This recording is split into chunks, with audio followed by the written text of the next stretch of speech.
Bonsoir à tous. On va commencer, on va parler du troisième chapitre, mais avant cela, on va parler du mini-projet. Donc, l'objectif, c'était de vous mettre en groupe. Pour l'instant, on a 15 groupes au niveau des deux sections. Il reste, disons, 8 personnes qui sont pas toujours, qui n'ont pas toujours formé de groupe. Donc, bon, on va faire abstraction sinon. Peut-être que c'est des gens qui ont validé le module, etc. Donc, ce que vous allez faire, c'est, je vais ce soir vous envoyer la liste des thèmes. Vous aurez, disons, une vingtaine ou bien plus, donc pour avoir plus de choix. Et après cela, chaque membre au niveau du groupe devrait m'envoyer un mail où vous allez classer les sujets selon l'ordre de préférence.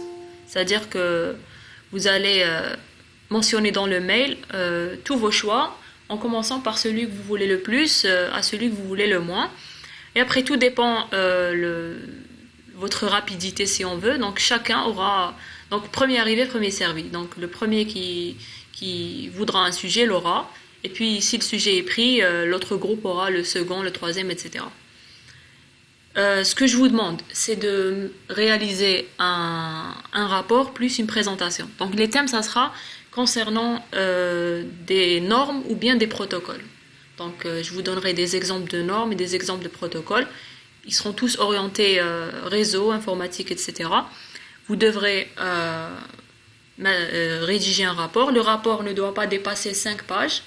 Pas la peine de mettre tout ce qui est introduction, conclusion, etc. Il faut juste faire un rapport qui ressemble, si on veut, à une fiche technique, où vous expliquez son fonctionnement, une petite définition avec vos propres mots, et comment l'utiliser, et c'est quoi son apport d'un point de vue normalisation.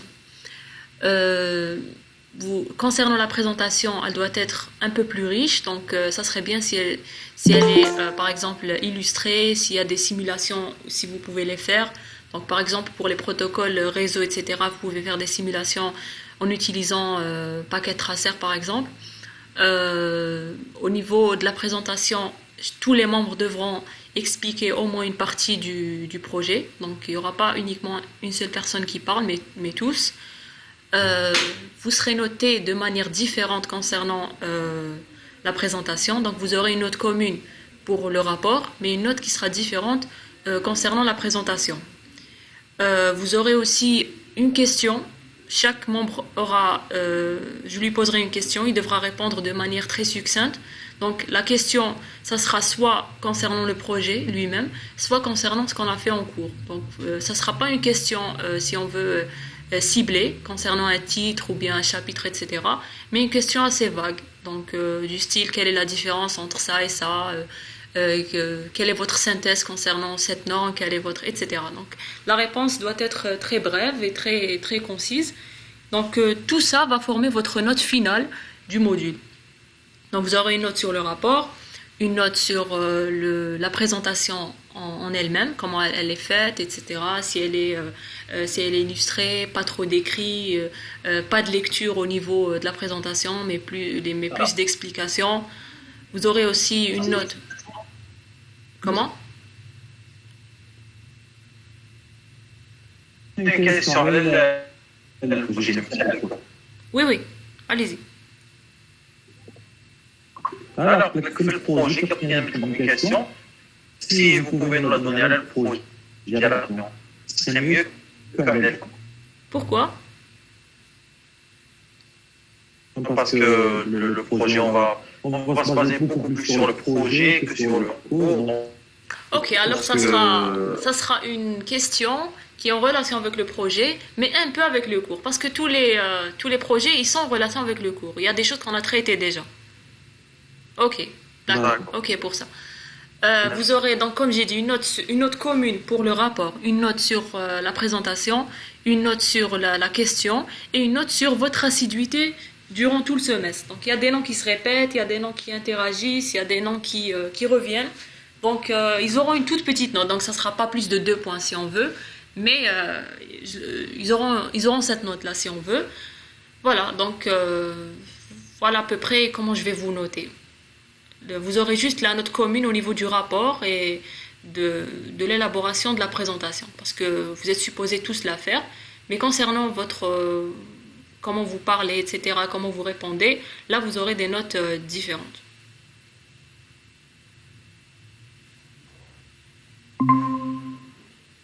Est-ce que c'est clair? Est-ce que vous avez des questions? Donc il faut envoyer un mail avec tous les choix concernant les sujets. Hein. Comme ça, vous aurez... D'accord. Comme ça, si un sujet est pris, l'autre groupe prend le second, le troisième, etc. Donc, Madame, oui. la durée de présentation elle dure combien à peu près 10 minutes chacun. Agdak, oui. Si la personne de travail moyen, de présenter en combien à peu près ça? Si vous êtes en monome, ben vous présentez le tout. Non, je parle de la durée. Est-ce qu'on est limité par le temps de présentation? Donc, si on veut pas plus de 15 à 10 minutes, 10 minutes à 15 minutes, pas plus. Pour le projet? Au complet, oui. Mais s'il y a plusieurs membres au niveau du groupe, ça sera divisé par le nombre des membres. Chacun, vous devrez tous parler de manière équilibrée. Ok. Oui, un mail par groupe. Chaque groupe délègue une personne qui m'enverra la liste des choix. D'accord. Donc, est-ce qu'on peut commencer le troisième chapitre si vous n'avez pas de questions? Oui, merci. Oui. Moi, le rapport sera envoyé avant la présentation.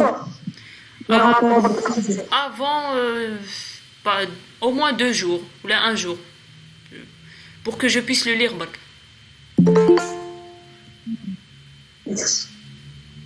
Donc aussi concernant la période où vous allez présenter. Donc moi je l'avais programmé durant vos vacances de printemps, mais si vous voulez que ça soit avant pour que vous ayez les vacances pour réviser, etc., c'est comme vous voulez, hein, vous pouvez décider de ça. Parce que normalement aussi, tout ce qui est examen de modules découverte et méthodologie devront se faire avant le 11, d'après le chef de département hier au niveau du CPC. Donc c'est ce qu'elle m'a dit. Mais elle m'a dit que vous pouvez aussi les programmer pendant les vacances. Mais ça revient à vous si vous acceptez qu'on les fasse pendant les vacances ou pas. Mais est-ce que la présentation est en présentiel ou la distance? Non, en ligne. Non, en ligne.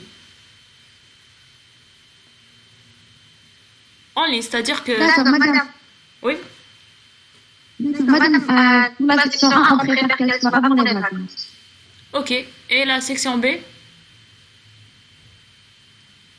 La section B, non. On va pas quelque chose leur demander.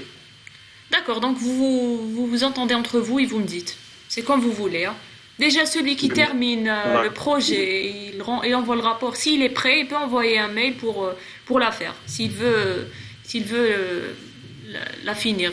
Donc, si vous finissez avant les délais, vous voulez présenter, on peut organiser une séance.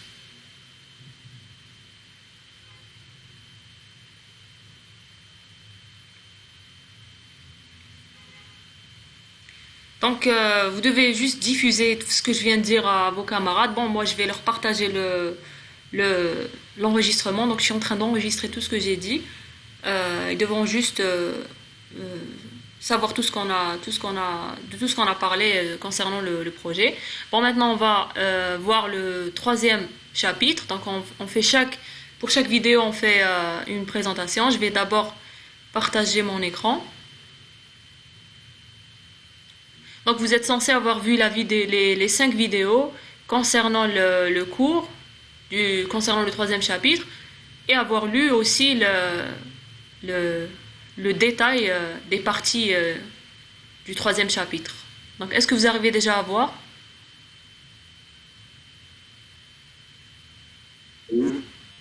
Ouais. Alors, troisième chapitre, ça parle de normes associées au réseau de communication numérique. Donc le premier, pour un peu synthétiser ce qu'on a fait jusqu'à présent, au niveau du premier chapitre, on a évoqué la notion de normes et protocoles, on l'a détaillé, on a vu quelques définitions concernant ces deux notions, si on veut, c'est aussi quelque chose de nouveau pour vous. Puis au niveau du second chapitre, on a traité les normes qui sont associées au réseau de diffusion numérique et analogique. On a expliqué ce que c'est que la diffusion, le concept d'un signal numérique et analogique, le concept de données audiovisuelles, de vidéos. Et puis on a vu les normes qui sont associées à la diffusion aussi bien numérique qu'analogique. Et on a vu aussi le concept de l'IP, de la télévision IP, pardon, qui fait partie des normes qui sont associées à la diffusion numérique. Maintenant, on va voir d'autres normes concernant les réseaux de communication. Donc les réseaux de communication, un réseau de communication, c'est un réseau. Donc un réseau, déjà, c'est un ensemble d'équipements qui sont reliés entre eux. De communication veut dire que ces réseaux, ils sont utilisés dans le cadre de la communication, donc dans le cadre d'échange de données. Donc comme à chaque habitude, on détaille d'abord les réseaux de communication, puis on passe aux normes, à quelques exemples de normes qui sont associées aux réseaux de communication. Donc, on va parler des réseaux de communication en premier lieu. Un réseau de communication, déjà un réseau, c'est un ensemble d'équipements qui sont reliés entre eux par des moyens de transmission. L'équipement, ça peut être soit un terminal ou bien un équipement d'interconnexion. L'équipement terminal, c'est l'équipement qui envoie ou bien reçoit les données qui circulent au niveau du réseau. L'équipement terminal, c'est un équipement qui se trouve, si on veut, au milieu du réseau et qui permet de faire parvenir les données aux équipements terminaux. Donc, vous pouvez aussi m'arrêter si vous avez des questions. Hein. Parfois, je ne vois pas vos messages au niveau du chat. Vous pouvez m'arrêter et poser des questions. Il n'y a pas de problème. Je vais aller un peu vite dans l'explication parce que je me suis étalée au niveau des vidéos. Donc, j'essaie de donner un résumé du chapitre. Maintenant, on va parler des réseaux de communication. Donc, un réseau de communication, c'est un ensemble de ressources matérielles et logicielles liées à la transmission et l'échange d'informations entre différentes entités. Regardez là, quand on parle de réseau de communication, on va dire entité. Pourquoi? On veut être, si on veut, général, parce qu'il y a énormément de types de réseaux de communication. Donc l'entité HADIC, ça peut être un PC dans le cadre réseau informatique par exemple, ça peut être un smartphone dans le cadre réseau de télécommunication, ça peut être une antenne dans le cas des réseaux de télécommunication, et l'antenne dans ce sens c'est un équipement d'interconnexion, etc. Donc pour donner au niveau de cette définition, on est un peu, si on veut, général. Et suivant l'organisation, l'architecture, les distances, la nature des informations transmises et les vitesses de transmission, il y a des normes. Donc il y a des normes qui sont associées à ces différents critères. Aussi, ces différents critères permettent de, si on veut, catégoriser les réseaux. Donc on ne peut pas donner un type de réseau de communication si on ne suit pas un critère précis. Donc si on suit la distance, on a des types de réseaux bien définis. Si on suit par exemple le débit, on a par exemple des réseaux haut débit, des réseaux bas débit, des réseaux moyen débit, etc. Même chose pour la vitesse de transmission, même chose pour la nature des informations qui sont transmises. Donc il y a des réseaux qui échangent entre eux des données de type voix-parole, il y a des réseaux qui échangent des données de type audiovisuel, comme les réseaux de télédiffusion. Il y a des réseaux qui échangent tout type d'informations, comme du texte, de l'image, du son, etc. Donc tout dépend, ces critères, on peut catégoriser les réseaux, et ces critères-là sont régis via des normes. On utilise les réseaux de communication pour le partage de ressources logiques ou bien physiques. Partage de ressources logiques, c'est tout ce qui est, par exemple, téléchargement de fichiers. Fichier, ça peut être n'importe quel type de données, un son, une image, un texte, etc. Donc on peut échanger au niveau du réseau des ressources logiques, comme ce que je viens de citer, mais aussi des ressources physiques. Par exemple, utiliser une imprimante au niveau du réseau. Donc l'imprimante, c'est une ressource qui est physique et qui est utilisée par toutes les entités au sein du réseau. On peut aussi échanger des données et avoir une certaine communication entre les personnes, donc l'échange de messages, l'échange de données entre les personnes qui utilisent les entités au niveau des réseaux. S'il y a par exemple des PC au niveau des réseaux, ça sera des personnes qui sont en train d'utiliser ces équipements-là.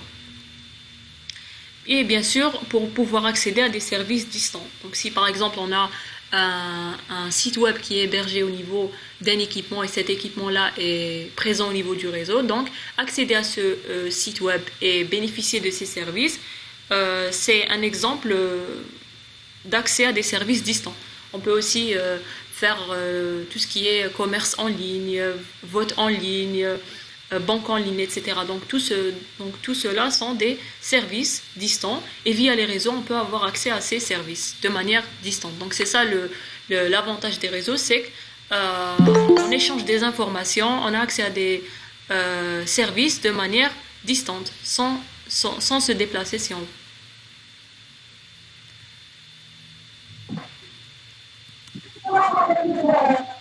Donc, quelques cas d'utilisation des réseaux de communication, quelques exemples.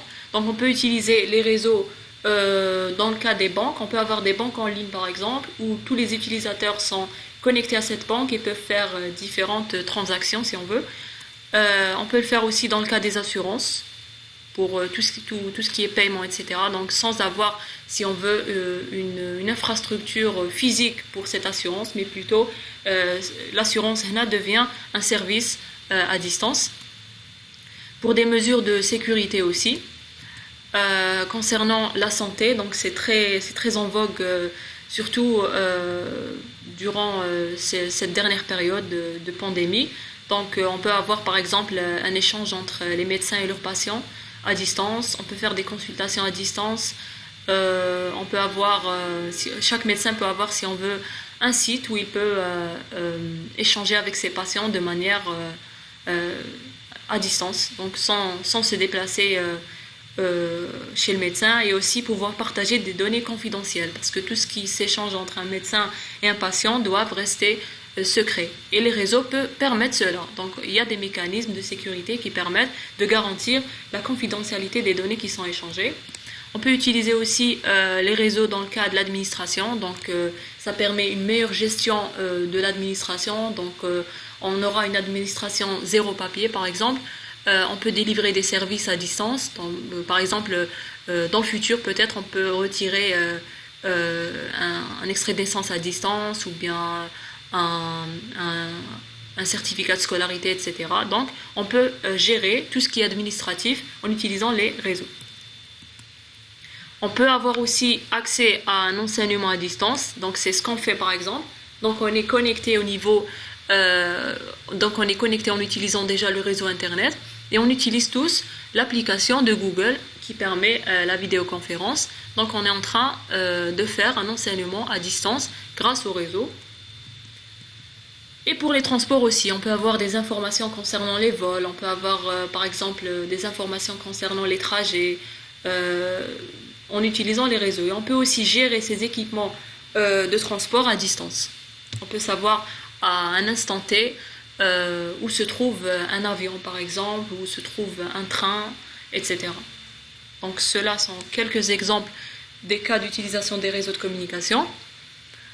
Les avantages des réseaux de communication, c'est la diminution des coûts. Donc on privilégie tout ce qui est logiciel. Accès aux données en un temps réduit, donc on peut avoir un accès à une information de manière quasi instantanée, ainsi qu'un accès à différents services. On peut aussi avoir une communication et une organisation plus efficace, donc comme j'ai dit par exemple dans le cas de tout ce qui est administratif, et une résistance aux pannes. Donc tout ce qui est par exemple hébergé au niveau d'un site web, donc ça résiste mieux aux pannes que par exemple un local physique. Donc les réseaux permettent de garantir ces avantages-là. Donc pour classer maintenant les réseaux de communication, il faut se baser sur un critère, comme je l'ai dit avant, la distance, la nature des informations qui transitent au niveau du réseau, la vitesse de propagation, le débit, le réseau d'un point de vue organisationnel, etc. Donc on ne peut pas classer les réseaux si on ne choisit pas un critère précis. Si on choisit par exemple le critère de débit, on aura les réseaux haut débit, les réseaux bas débit. Si on choisit par exemple le critère de médias de transmission, on aura par exemple des réseaux sans fil et des réseaux filaires. si on utilise le critère de distance, on aura pour chaque distance donnée un type de réseau. On aura de petits réseaux, de grands réseaux, des réseaux moyens, des réseaux étendus, etc. Si on utilise aussi le type de données, on aura des réseaux, une autre classification des réseaux.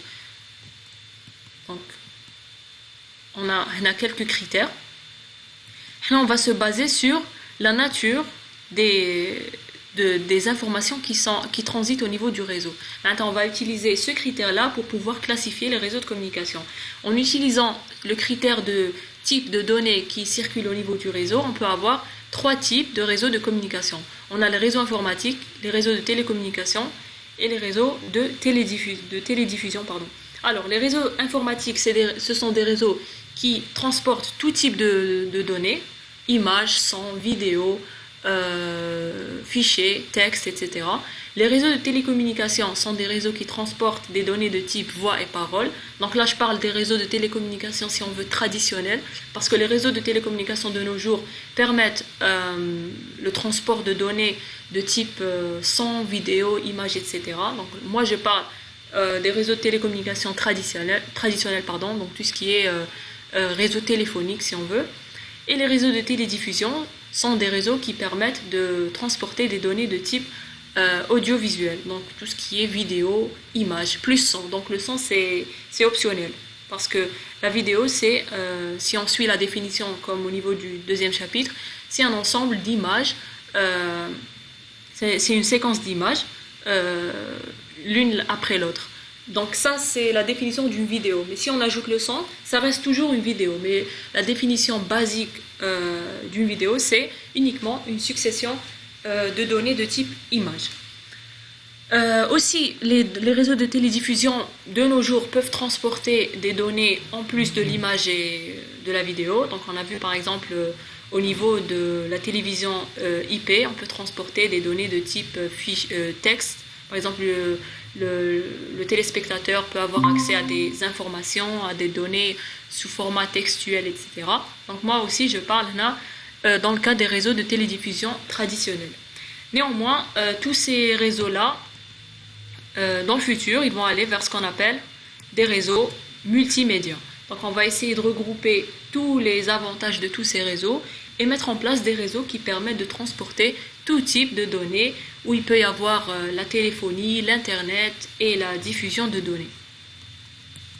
Voilà, donc c'est ça l'objectif dans le futur, il y a de mettre en place une interconnexion entre tous ces réseaux et mettre en place un seul réseau, si on veut, qui permet de transporter tout type de données et d'avoir accès à tout type de services. Les réseaux, ils sont appelés réseaux multimédia. Donc multimédia pour dire plusieurs médias. Donc on va, après avoir, si on veut présenter les réseaux de communication et les avoir classés selon le critère de type de données qui circulent au niveau des réseaux, on va, pour chaque type de réseau qu'on a vu tout à l'heure, donc réseau informatique, télécommunication et télédiffusion, on va les voir si on veut un peu plus en détail. On verra beaucoup plus les réseaux informatiques en détail, car ce sont des réseaux que vous n'avez pas eu l'occasion de voir durant votre cursus. Vous avez vu en détail, je pense, les réseaux de télécommunication. Vous allez aussi les voir cette année et l'année prochaine. Donc vous verrez tout ce qui est réseau cellulaire, les générations, etc. Pour les réseaux de télédiffusion, on les a vus au niveau du 2e chapitre. Donc on va essayer de se baser beaucoup plus sur les réseaux informatiques. Un réseau informatique, c'est un ensemble d'équipements informatiques. Donc là, on spécifie le type d'équipement parce qu'on parle des réseaux informatiques. Donc les équipements informatiques, ça peut être, comme dans le cas de la définition basique du réseau, soit des terminaux, soit des équipements d'interconnexion. Pour les terminaux, ça peut être des ordinateurs, des imprimantes, des smartphones, des smart TV, etc. Pour les équipements d'interconnexion, ça peut être des commutateurs, des concentrateurs, des routeurs, des passerelles, etc. Donc tous ces équipements-là, ils sont reliés entre eux par des moyens de transmission. On peut avoir un moyen filaire, câble coaxial, paire torsadée, etc., fibre optique, sans fil, donc tout ce qui est vaisseau hertzien. Donc tout ce qui est par exemple le réseau, un réseau Wi-Fi par exemple, ou bien un réseau Bluetooth, ou bien un réseau WiMAX, etc. On peut classifier, donc au niveau des réseaux informatiques aussi, on les classe selon un critère précis. Donc, on peut pas dire, on peut pas classer les réseaux informatiques sans utiliser un critère. Un réseau informatique, on est sûr que c'est des réseaux qui transportent des données de tout type. On peut les classer par exemple soit en suivant la couverture géographique ou bien la topologie. On va commencer par la couverture géographique. Couverture géographique, c'est la distance.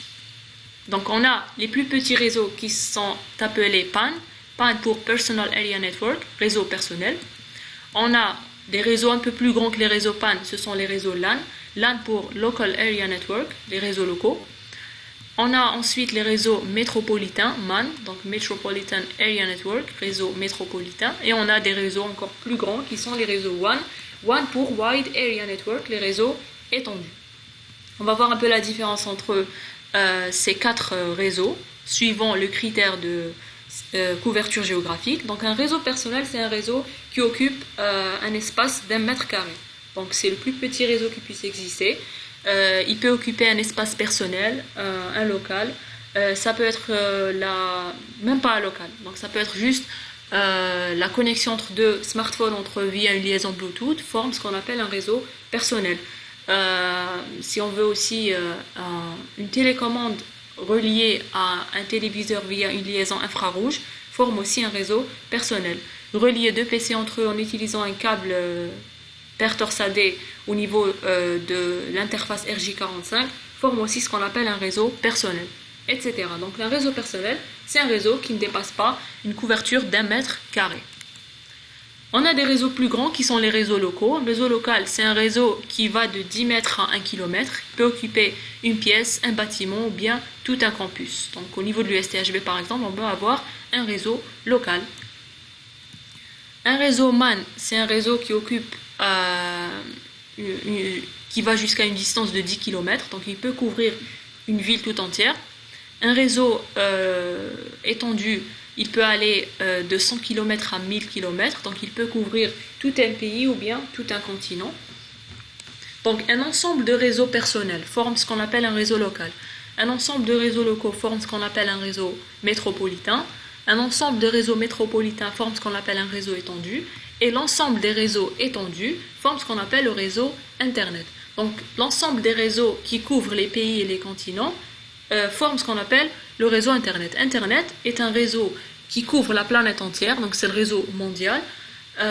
C'est un réseau d'interconnexion, c'est un ensemble de réseaux étendus qui sont reliés entre eux. Donc Internet, c'est Interconnection Networks, c'est interconnexion de réseaux. Donc c'est un ensemble de réseaux étendus qui sont reliés entre eux via des câbles sous-marins, etc., via diverses architectures au niveau de différents pays et différents continents. Donc on aura l'occasion de voir en détail le réseau Internet au niveau du 5e chapitre qui parle des protocoles du réseau Internet.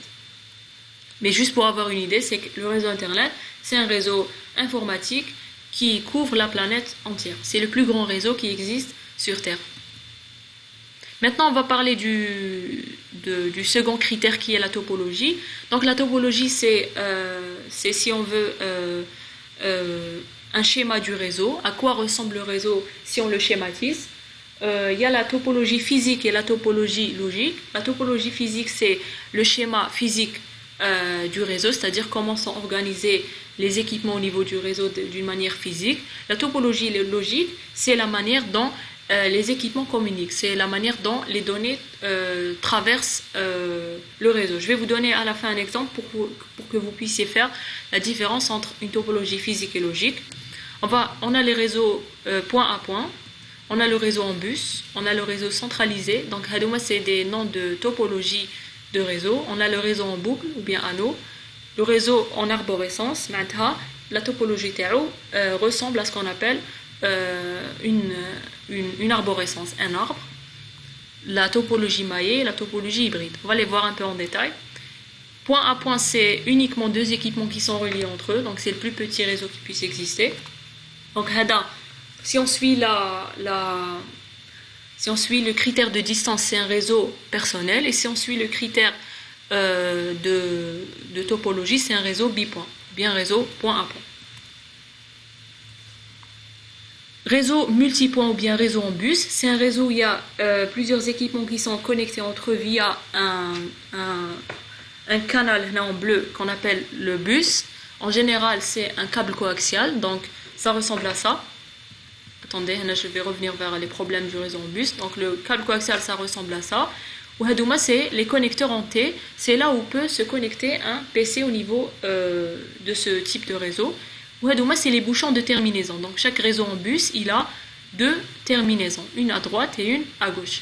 Donc le problème avec les réseaux en bus, c'est qu'ils créent ce qu'on appelle des collisions. Une collision, c'est un entrechoc entre deux signaux de deux équipements qui sont en train de communiquer. Si par exemple ce PC veut communiquer au niveau du réseau et celui-là veut communiquer au niveau du réseau, ils vont envoyer au niveau du média de transmission des signaux qui contiennent les données qu'ils veulent envoyer aux destinations.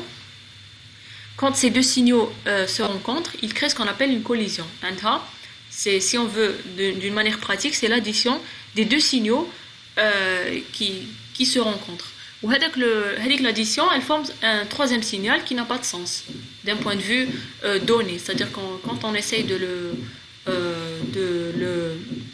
le retraduire en binaire, il n'aura pas de sens.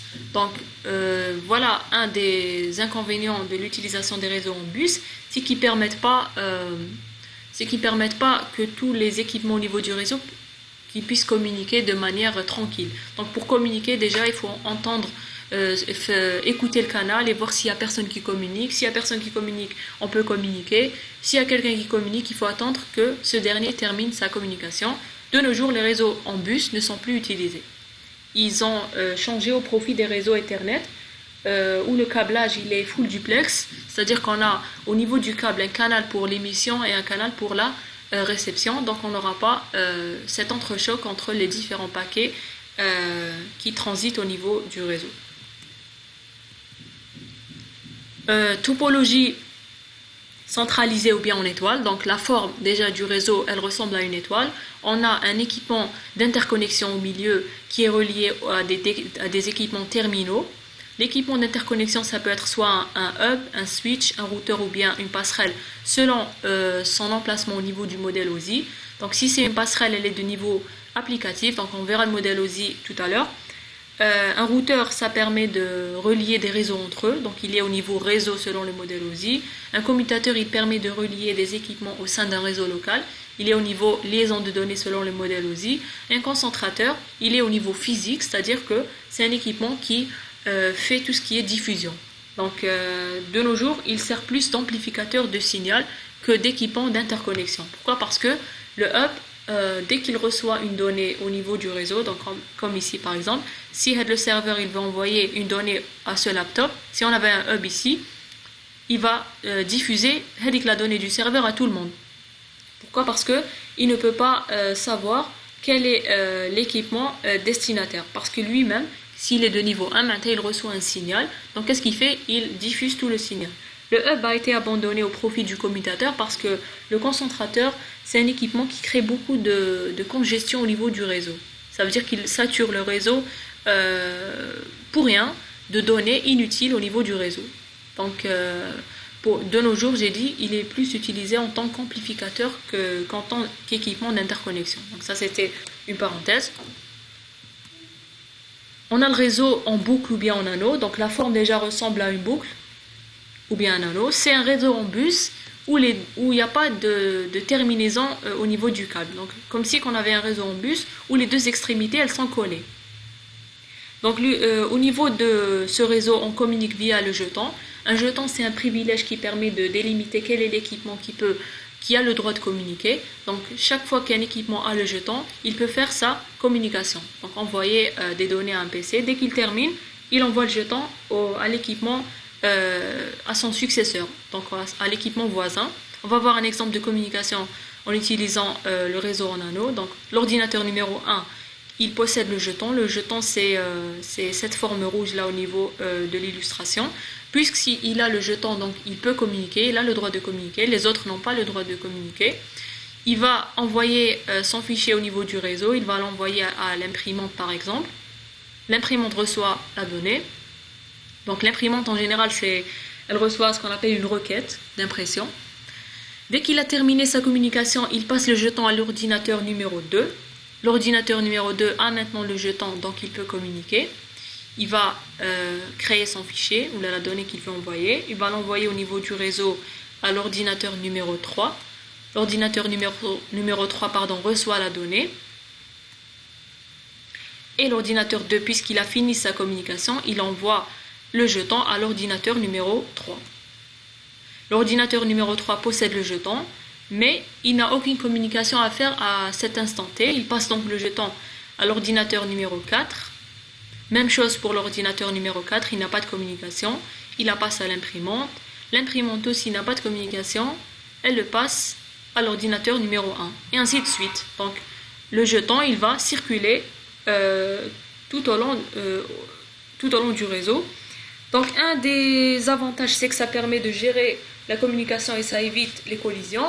Mais parmi les inconvénients, c'est que si on avait un réseau en anneau qui contenait plus de 500 par exemple équipements, si un ordinateur parmi tous ces 500 équipements est un ordinateur qui a l'habitude de communiquer le plus contrairement aux autres, il devra attendre que le jeton fasse 500 tours pour qu'il puisse avoir le jeton une seconde fois et faire les communications restantes. Donc aussi, ce type de réseau a été abandonné. Donc tout ce qui est gestion de communication et accès au réseau, ça a été abandonné. Donc de nos jours, on communique librement, c'est-à-dire qu'on ne se soucie pas des autres équipements s'ils sont en train de communiquer ou pas, parce qu'on a un câblage qui est full duplex. La topologie en arborescence ou bien la topologie hiérarchique, donc ça ressemble à un arbre. Donc en informatique, c'est ça un arbre. Donc on a le père qui a des fils, et les fils aussi, ce sont des pères d'autres fils, etc. jusqu'à arriver au dernier fils. Donc près de moi, c'est des entités au niveau du réseau qui n'ont pas de fils, qu'on appelle feuilles.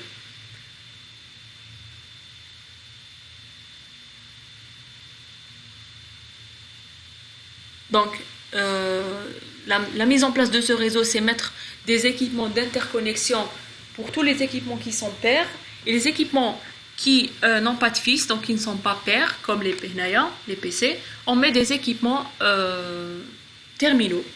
Donc, parmi les avantages de cette topologie, c'est qu'il existe toujours un chemin unique d'un équipement vers un autre. Donc, il n'y a pas de risque de collision. Si le PC numéro 8 veut communiquer avec le PC numéro 1, il y a un chemin unique, c'est celui-là. Il ne peut pas y avoir un autre chemin, on ne peut pas traverser ce commutateur par exemple, il y a cet équipement d'interconnexion. Il y a ce chemin qui est unique. Un des inconvénients, c'est que c'est une topologie qui est assez complexe à mettre en œuvre. Pourquoi ? Parce qu'elle demande beaucoup d'équipements d'interconnexion au niveau du réseau et pour rien. Donc pour uniquement 8 machines, on a besoin de 7 équipements d'interconnexion. Alors que via un seul commutateur, on pouvait relier aisément ces 8 équipements si on suivait par exemple la topologie centralisée. Donc c'est une topologie qui n'est pas utilisée d'un point de vue pratique parce qu'elle est un peu compliquée à mettre en place et difficile aussi à gérer.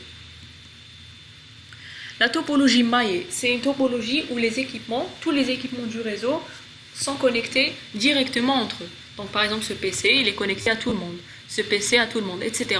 Maillé veut dire qu'il y a des liens entre tous les équipements. C'est la topologie la plus optimale qui puisse exister, mais c'est une topologie qui est irréalisable dans le cas d'un grand réseau. Si on avait par exemple 1000 machines, donc le PC au niveau de ce réseau devrait avoir 999 liens avec tous les autres PC. Puisqu'il a 999 liens, il doit donc avoir 999 cartes réseau. Et ça, c'est vraiment irréalisable d'un point de vue réel. Donc, c'est vrai que ça ne génère aucune collision parce qu'on a des lignes dédiées pour chaque communication. Si ce PC veut communiquer avec ce PC-là, il a un lien direct. Ici aussi, il y a un lien direct, etc. Mais c'est une topologie d'un point de vue théorique qui est très très optimale, donc c'est la plus optimale, mais d'un point de vue pratique, elle est irréalisable. La topologie qui est le plus utilisée par contre, c'est la topologie hybride. Topologie hybride, c'est un mélange de toutes les topologies qu'on vient de voir. Regardez par exemple, les serveurs entre eux sont reliés via une topologie en anneau, chaque serveur avec un ensemble de PC, ils sont reliés via une topologie qui ressemble à une topologie en étoile. Il y a certaines communications entre les différents équipements comme ceci, par exemple PC1 avec PC3, 2 avec 3, etc.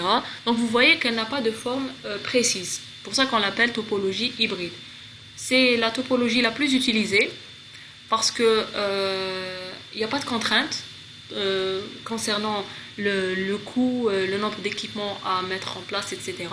Donc tout administrateur réseau peut réfléchir sur un type de topologie à mettre en place. Donc si ça lui convient d'utiliser un seul commutateur, il le peut.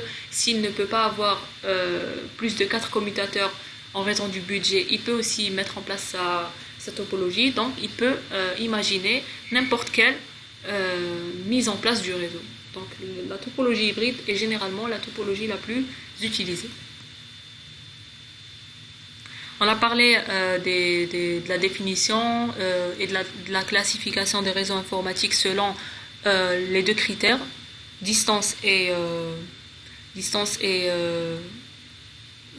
topologie. Voilà, pardon. Pour la topologie physique, donc la topologie, par exemple, le réseau Internet. On va prendre l'exemple du réseau Internet. Oui. Si vous pouvez expliquer la topologie hybride. Oui. Alors la topologie hybride, c'est une topologie qui n'a pas de forme. Elle a pas, c'est pas comme une topologie en étoile qui ressemble à une étoile ou bien anneau qui ressemble à un anneau, etc. Donc il n'y a pas de contrainte. On peut la mettre en place comme on veut, comme on peut l'imaginer, suivant le budget qu'on a, le coût, etc. Donc regardez, comme dans celle-ci, vous avez les serveurs entre eux, ils forment un anneau. Chaque serveur avec les équipements, ils forment une topologie en étoile parce qu'il y a l'équipement central relié à d'autres. Regardez, elle n'a pas une forme précise. Même vous pouvez mettre en place n'importe quelle topologie que vous voulez. C'est la topologie la plus utilisée parce que il n'y a pas de contrainte. C'est-à-dire qu'on peut imaginer le réseau comme on veut, selon ce qu'on veut aussi et selon le budget qu'on a. Donc si on a uniquement 4 routeurs ou bien 4 switches, on peut mettre en place une topologie. On n'a aucune contrainte quant à la réalisation d'une topologie hybride. Voilà. D'accord, merci. Je vais vous donner un exemple concernant la topologie physique et logique. Donc si on prend par exemple le cas du réseau Internet, le réseau mondial, sa topologie physique, elle ressemble à quoi? C'est une topologie hybride. Donc au niveau de chaque continent, il y a un réseau étendu spécifique. Les liens entre les différents réseaux étendus, ils sont difformes si on veut. Il y a des liens filaires, il y a des liens sans fil. Peut-être qu'il n'y a pas des liens entre tous les réseaux étendus. Donc si on veut passer d'un réseau étendu à un autre, on passe peut-être par un autre réseau parce qu'on n'a pas une liaison directe, etc. Donc la topologie physique du réseau Internet, elle est hybride. Mais sa topologie logique, elle est maillée. Pourquoi? Parce que on peut joindre n'importe quel équipement au niveau du réseau Internet. Donc la topologie logique, c'est le comportement des données au niveau du réseau, pas le dessin physique de la topologie. Donc la topologie logique, c'est dessiner comment transitent les messages au niveau du réseau. Pour Internet, la topologie logique, c'est un réseau maillé parce qu'on peut on sent pas, quand on communique avec un autre équipement au niveau d'Internet, on sent pas qu'il y a des équipements d'interconnexion ou bien des équipements intermédiaires au niveau du réseau. On sent comme si on peut joindre la destination de manière directe. Donc voilà la différence entre la topologie physique et logique. Ce qu'on a vu les exemples, c'est des topologies physiques, on est d'accord, parce que c'est la forme du réseau. C'est le schéma du réseau d'un point de vue physique, comment sont représentés les équipements. On n'a pas vu comment sont représentées les données, comment elles transitent. Maintenant, on va voir quelques exemples de réseaux informatiques. On a un réseau local d'entreprise. Donc, chaque entreprise est censée avoir un réseau local. Par exemple, un compartiment pour l'administration, un compartiment pour la comptabilité, un compartiment pour la gestion, etc. Donc, c'est un réseau aussi qui est privé, qui n'est pas accessible depuis Internet. Donc ça, c'est par exemple un exemple de réseau informatique, un réseau local d'entreprise, ou bien ce qu'on appelle intranet. C'est un réseau interne, qui n'est pas visible au niveau d'Internet, qui est relié à Internet, mais qui ne l'est pas, mais qui n'est pas visible. C'est-à-dire qu'on ne peut pas accéder depuis Internet au réseau privé, mais on peut accéder à partir du réseau privé au réseau Internet. en entreprise, on peut se connecter à Internet via les équipements de l'entreprise. Donc voilà, si vous voyez le schéma, c'est le réseau interne de l'entreprise. Il y a ici ce qu'on appelle un pare-feu ou bien un firewall qui permet d'empêcher la communication externe. Donc il ne peut pas y avoir, si on veut, des gens au niveau d'internet qui accèdent au réseau privé. Donc là, le globe, ça représente le réseau internet parce que c'est le réseau mondial.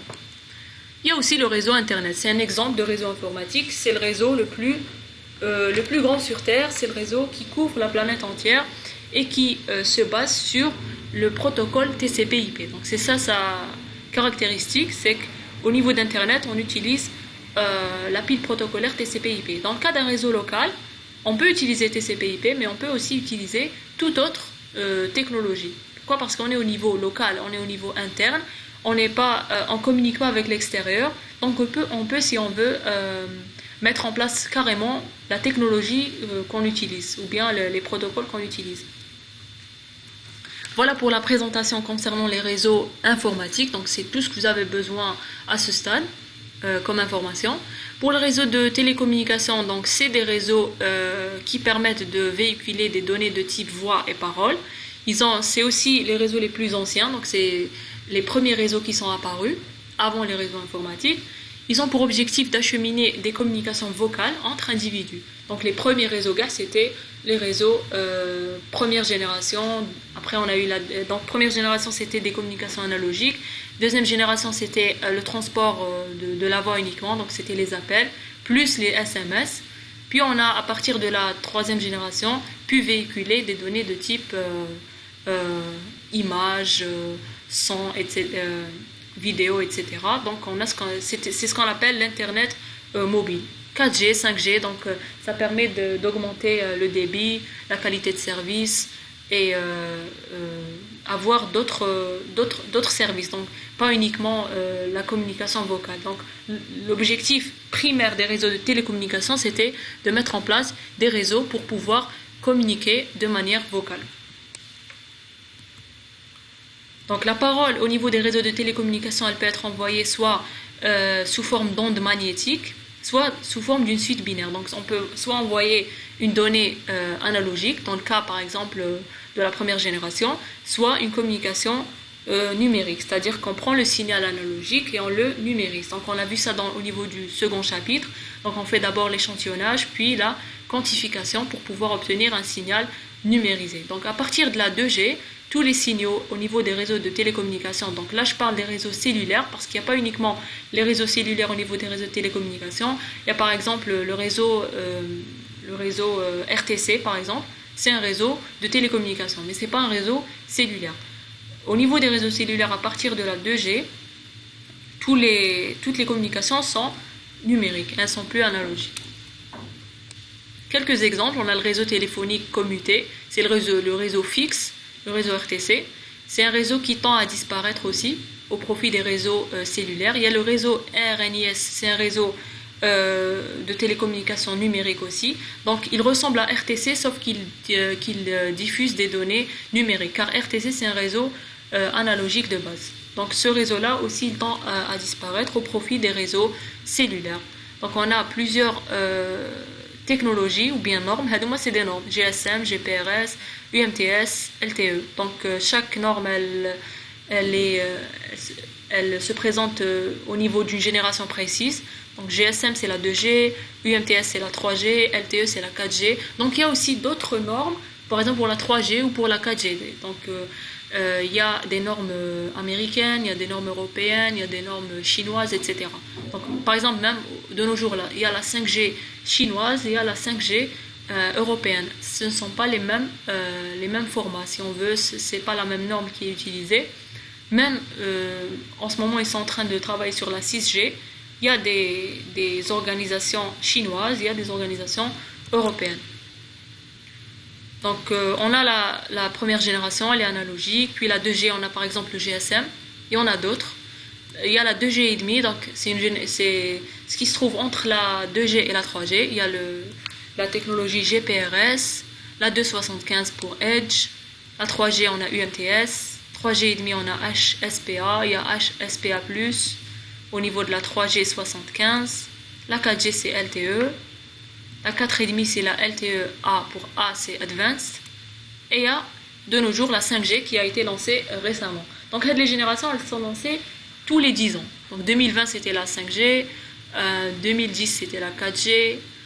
Etc. Donc chaque 10 ans, on réfléchit à une génération. Et maintenant, on est en train de travailler sur la 6G pour 2030.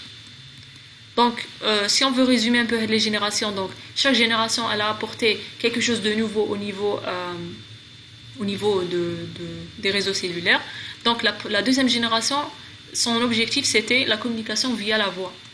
La troisième, c'est véhiculer des données. On a commencé à apparaître, si on veut, l'Internet mobile.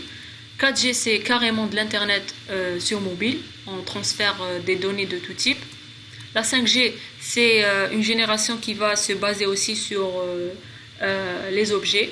Donc, comment les différents objets au niveau du réseau interagissent. Donc, l'objet, de nos jours, c'est plus juste un équipement smartphone, par exemple, ou bien smartwatch, mais ça peut être une lampe, une porte, une machine à laver, etc.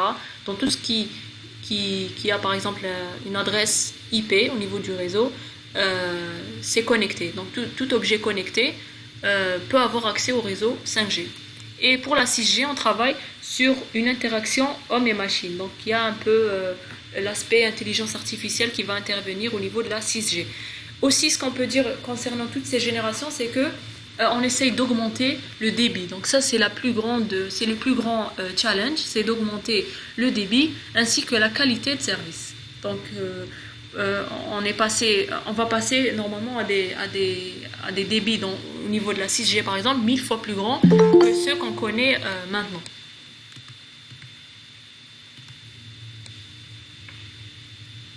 Mais même les réseaux, ils tendent à tous migrer vers un réseau commun. Comme j'ai dit tout à l'heure, les réseaux multimédia.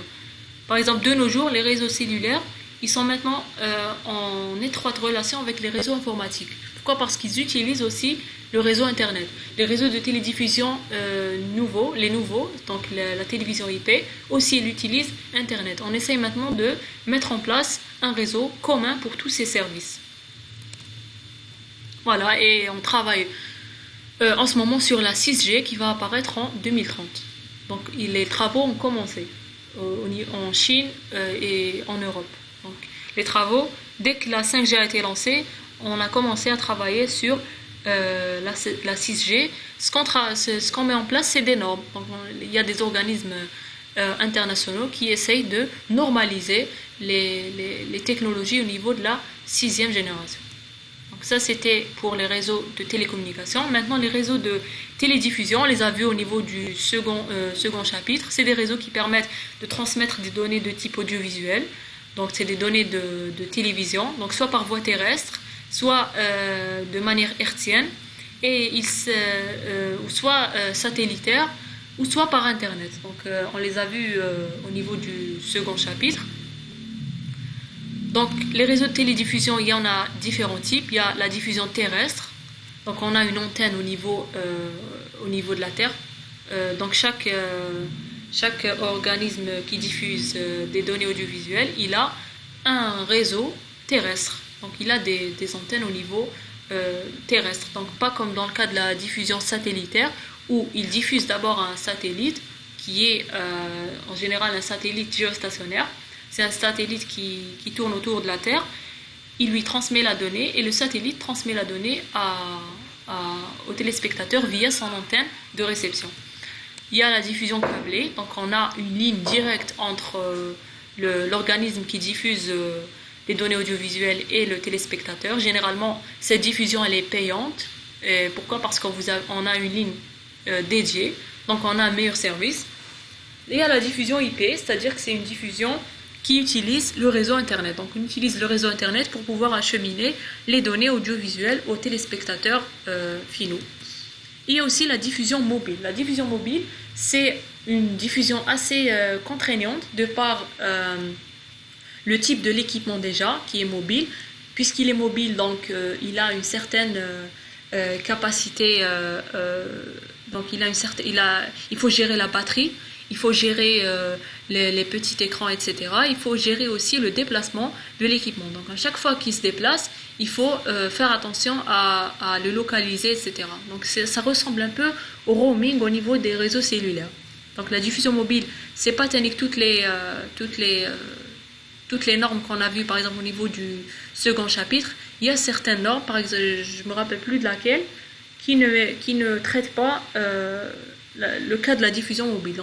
Donc technique, quand on a vu au niveau du second chapitre, par exemple, la norme DVB, qui est une norme de diffusion numérique, elle a scindé ces normes en plusieurs. Il y a la DVB-T, DVB-S, DVB-C et DVB-H. Donc DVB-T, c'est pour la diffusion terrestre, DVB-S, c'est pour la diffusion satellitaire, DVB-C, c'est pour la diffusion câblée, et DVB-H, H pour handle, c'est pour la diffusion mobile. Donc, au lieu de créer une seule norme qui est commune à tous les types de télédiffusion, elle a préféré créer plusieurs normes pour pouvoir respecter, si on veut, tout type de communication. Donc, elle ne pouvait pas mettre en place une norme commune pour tous, mais plutôt scinder ces normes en plusieurs pour pouvoir respecter autant que possible aussi bien le média de communication, la manière dont se fait la communication, etc.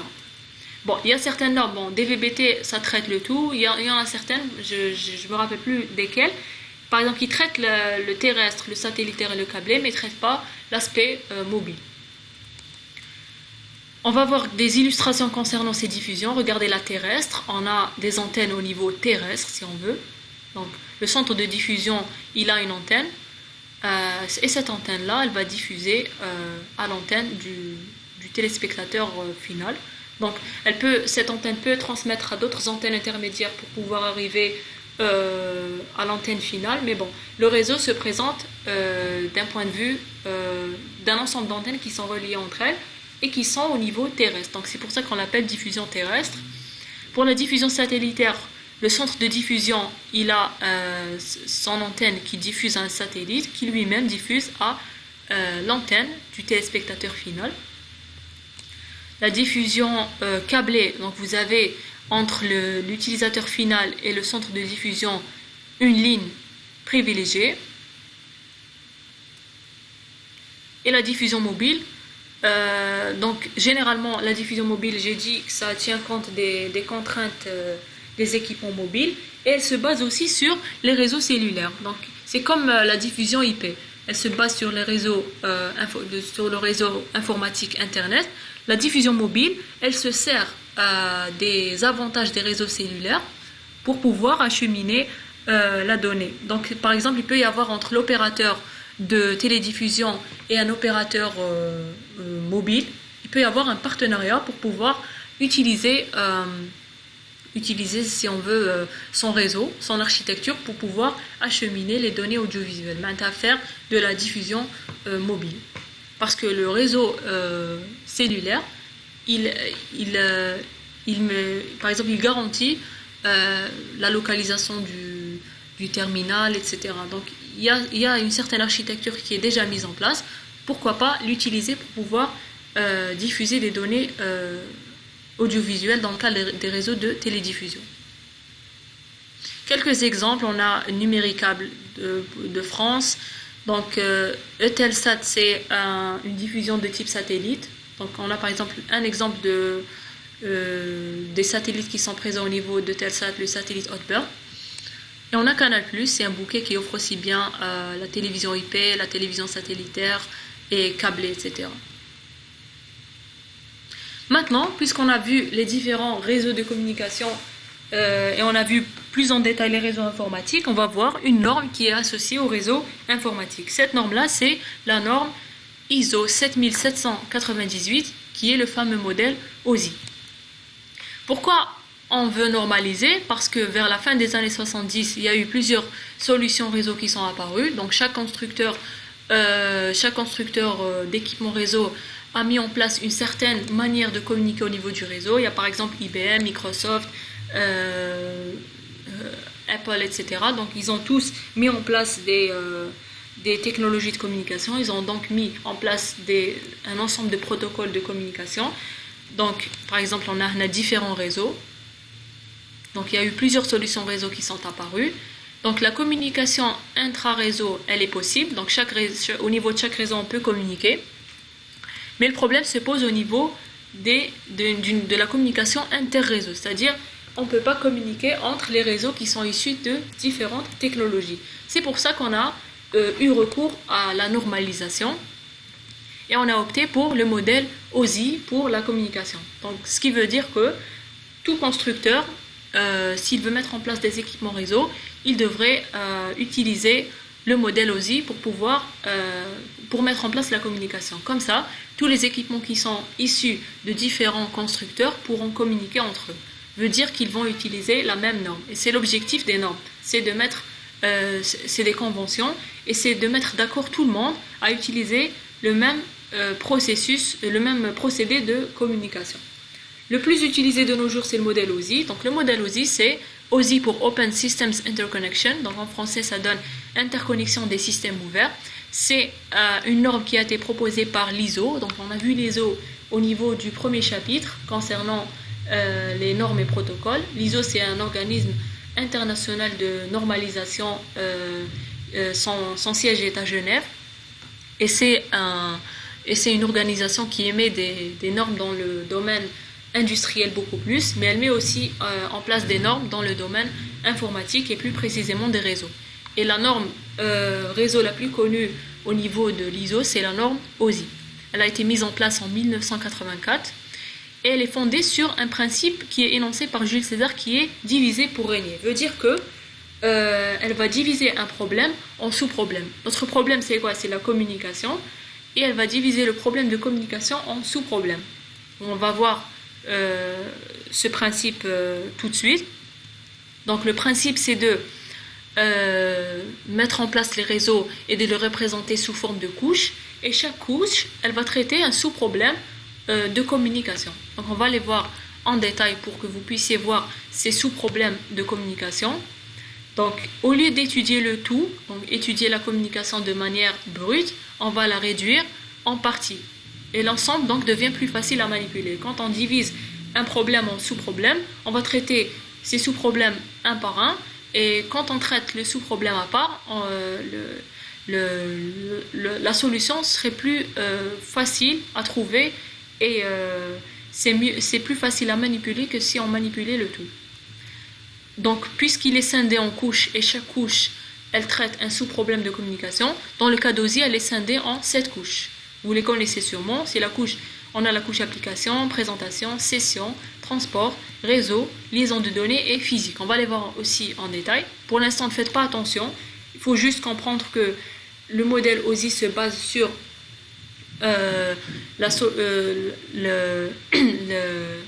représenter les réseaux en un ensemble de couches où chaque couche en traite un sous-problème de communication. Et dans le cas d'OSI, elles sont scindées en 7 couches.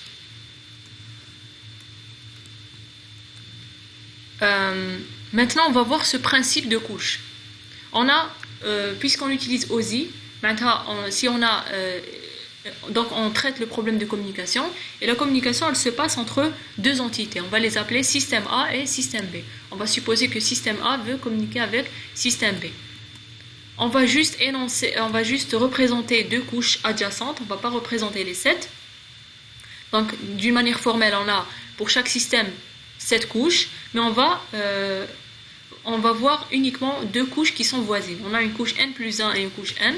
Donc celle qui est en haut, c'est la couche supérieure, c'est la n plus 1, et celle qui est en bas, c'est la couche n. Donc par exemple, si on suit OSI, on a couche 7, puis couche 6, 5 jusqu'à 1. La couche 7, c'est la couche application, la couche 6, c'est la couche présentation, etc. Système B aussi, il a deux couches adjacentes, par exemple. Donc il en a 7, mais on va avoir uniquement deux adjacentes, n'importe lesquelles. C'est pour ça que j'ai mis n plus 1 et n. J'aurais pu mettre n et n moins 1, c'est la même chose. Les deux couches Hedoma, donc toutes les couches, il y a un support physique entre les deux systèmes. Donc puisque il y a deux entités qui veulent communiquer, il y a forcément un média de transmission qui les sépare. peut être soit filaire, sans fil, type de câble précisé, etc. Là, on ne va pas s'intéresser à ça, mais ça ne fait pas partie des couches du modèle OSI. Donc, ce qu'il faut savoir aussi, c'est que les couches entre elles, elles sont reliées. Donc, il y a un lien entre couche n plus 1 et couche n, il y a un lien entre la couche n et n-1, entre la couche n-1 et n-2, etc. Jusqu'à arriver à la couche numéro 1. Même chose au niveau du système B. Entre deux couches voisines, il y a ce qu'on appelle une interface. Si on avait par exemple couche 7 et couche 6, il y aura l'interface 7/6. Entre la couche 6 et 5, il y aurait l'interface 6/n, etc. Cette interface elle va permettre la communication entre les différentes couches, des couches voisines du réseau. Couche n plus 1, elle peut communiquer soit avec la couche en bas, n, ou bien la couche supérieure, n plus 2. Elle ne peut pas communiquer avec la couche n-2. Pour communiquer avec la couche n-2, elle devrait passer d'abord par la couche n, ensuite la couche n transmet les données vers la couche n-1. Donc là, ce qu'il faut comprendre, c'est que la communication entre les couches, elle se fait uniquement entre les couches qui sont adjacentes, donc soit celle qui est en haut, soit celle qui est en bas, mais pas celle qui est séparée par d'autres couches. Même chose, le système B, il a une interface. Maintenant, comment sont reliés ces deux systèmes? Il y a deux liaisons. Il y a la liaison logique et la liaison physique. La liaison physique, c'est quoi? C'est un lien physique qui existe entre le système A et le système B. Donc, ce lien, il part de la couche la plus supérieure jusqu'à la couche la plus inférieure. Donc, dans le cas d'OSI, c'est couche 7 jusqu'à couche 1. Puis, ça traverse tout le support de transmission, le support physique. Et puis, ça va de la couche la plus inférieure à la couche la plus supérieure. Donc, de la couche numéro 1 à la couche numéro 7 au niveau du système B. Donc, la liaison que je viens de décrire, c'est la liaison physique. Quant à la liaison logique, donc il y a une liaison logique entre toutes les couches d'un même niveau. Donc, la couche n du système A peut communiquer de manière logique avec la couche n du système B. La couche n plus 1 du système A peut communiquer de manière logique avec la couche du système n plus 1 du système B. Mais physiquement, ça passe comme ça. Pour la couche n, par exemple, ça passe comme ça, etc. Donc, couche 7 du système A communique avec la couche 7 du système B, etc. jusqu'à arriver à la couche 1 couche 1 du système A communique de manière logique avec la couche 1 du système B. Donc, c'est des liaisons virtuelles entre les couches d'un même niveau. Maintenant, qu'est-ce qui se passe au niveau de ces couches? Notre problème, c'est quoi? C'est la communication. Communiquer veut dire échanger des données, soit envoyer des données, soit recevoir des données. Veut dire que les couches, elles manipulent ce qu'on appelle des données. Et la donnée au niveau de chaque couche, elle est différente. Donc, au niveau de la couche, par exemple, n plus 1, on a la donnée, elle est scindée en deux parties. On a n plus 1d et n plus 1h. n plus 1d, c'est la donnée propre à la couche numéro n plus 1. n plus 1h, c'est l'entête qui est ajoutée au niveau de la couche n plus 1. Un en-tête, c'est quoi? C'est un ensemble de données système qui sont ajoutées au niveau d'une couche. Donc, pour la couche n, ça sera nh. Pour la couche 1, ça sera 1h, etc. Donc, au niveau de chaque couche, on ajoute à la donnée de la couche qui est n plus 1d, un en-tête. Donc, l'en-tête, c'est pas la donnée qu'on veut envoyer. Si on veut envoyer, par exemple, un son, un fichier, une image, etc., on va pas... Ça sera ça la donnée. Mais l'en-tête, ça sera des données système. Donc, c'est comme si vous envoyez une lettre via la poste. Donc, vous ne pouvez pas envoyer la lettre elle-même sans rien. Il faut mettre la lettre dans une enveloppe, saisir des informations au niveau de l'enveloppe, l'identité de l'émetteur, du récepteur, etc. Donc, le timbre. Donc, tout cela sont des données système si on veut faire la comparaison entre la communication traditionnelle des lettres postales et la communication numérique. Donc c'est la même chose. On ne peut pas envoyer une donnée au niveau du réseau telle qu'elle, sans des données système qui permettent que cette donnée-là arrive à destination. Même chose au niveau de la couche N. Donc l'ensemble de la donnée plus l'entête qui est ajoutée au niveau de la couche N plus 1 nous forme ce qu'on appelle N plus 1 PDU. Le PDU de la couche numéro N plus 1. PDU, c'est PDU pour Protocol Data Unit. C'est le type de données qui est formé au niveau de la couche N plus 1. Le N plus 1D, c'est la donnée data d'un point de vue donnée, pas d'un point de vue donnée manipulée. C'est la donnée propre, c'est-à-dire celle qu'on veut envoyer. Et le PDU, c'est la donnée tout entière, la donnée propre plus l'entête qu'on envoie à la couche inférieure. Donc la donnée, on va l'envoyer à la couche numéro N en utilisant de l'interface. Maintenant, au niveau de la couche N, Tannic, elle a une donnée de couche N et un en-tête de couche N. Chaque couche, elle va ajouter un en-tête. Et la donnée à manipuler au niveau de la couche N, ça sera le PDU de la couche numéro N.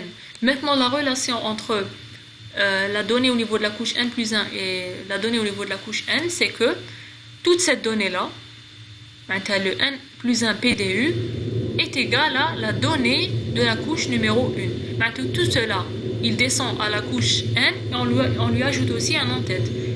Toute cette donnée, elle descend à la couche N plus 1 et on lui ajoute un en-tête de couche N plus 1. N moins 1, pardon. Donc, c'est ce que je viens de dire. Donc, la donnée brute au niveau de la couche N, c'est l'en-tête de la couche N plus 1 plus la donnée brute de la couche N plus 1. Donc, l'ensemble les deux, il est égal à la donnée au niveau de la couche N. Donc ça veut dire que c'est égal, puisque c'est égal à ça plus ça, donc c'est égal à le PDU de la couche N plus 1. Pour mieux comprendre, on va voir un vrai exemple. Mais avant cela, avant de voir l'exemple, on va voir les types de données au niveau de chaque couche. On a dit qu'il y a un PDU pour la couche numéro N plus 1, PDU pour la couche N, PDU pour la couche N moins 1, etc. Ça veut dire qu'au niveau du modèle OSI qu'on va représenter ici, maintenant on ne va plus parler de couche N plus 1 ou bien couche N, on va directement énoncer toutes les couches possibles, de la 1 jusqu'à la 7e. Donc, vous avez cette représentation qui est sous forme d'une pile. Donc, vous avez les couches hautes et les couches basses. Elles ont un sens.